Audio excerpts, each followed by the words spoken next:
nagsiselos. Ngayon, maraming Ating survivor question for the day. Sir Reward Challenge. Anong isla ang tinutukoy sa alamat? A. Cotarutao. B. Langkawi. C. Uno ng isa na Langkawi na si Juan Mahora. Ang bughaw na kalangitan, itim na. Maraming mga lalaking humahanga sa kanya. Kanilang pagiging isang dibdib. Siyang pangil.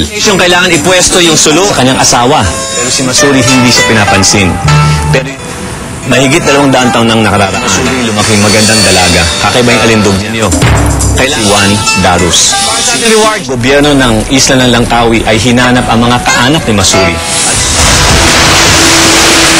Pagkatapos ng mas mahaba pang panahon, uno, talagang mapusok at hindi siya tumingin. Mananalo sa ating reward challenge ngayon.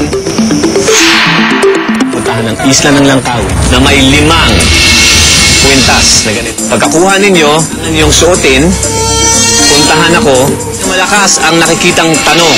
At noon, biniyayaan sila ng isang babae. Ang pinangalan. Yung maano yung parang magiging puhunan ko para na lang halimbawa magsalita. Apid ay isang krimen. Kung anak, inimbita lang. Galing mula sa paggabalot. Ang magandang isla, pangisyon, magkakaroon ng kasamaan, magkakaroon ng kahirapan sa buong isla ng Langkawi. Halatang-halata ang pangangamba sa kanyang mukha sa isang digmaan.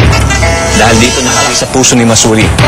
Puting dugong dumalo ay sumisimbolo sa kanyang pagiging isang inabiyag sa kanyang puso. Isang mandirigmang pangalan ay humingi siya ng awa. Alam ko naman na kahit di ako manalo ng reward, okay lang ako pagdating sa mga reward eh. Ang panalo. Sa islang Mahiwaga, Merong mag-asawang Mac Andam at Pandak Maya.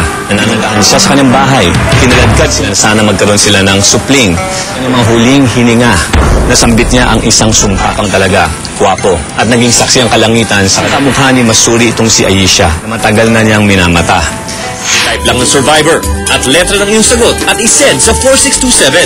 Kuha ninyo, ibig sabihin, tama yung sagot ninyo. Importante, kapag may tao na doon sa station, pagkatapos ng kwento, kukunin niyo ang mga sulo, tatakbo papunta sa gubat, hahanapin ang 5 station. At ang sabi niya, ang mga ito kay Masuri, agad-agad suotin. At pumunta niya sa next station. Lahat, naging biktima ng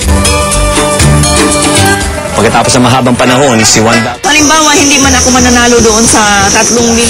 isang mahiwagang espada, ipinakita ito kay Masusumpa. At yan ang Yung 50,000, parang siguro pag uwi ko sa Pilipinas, maiano ko yun, parang pabayad yung iba sa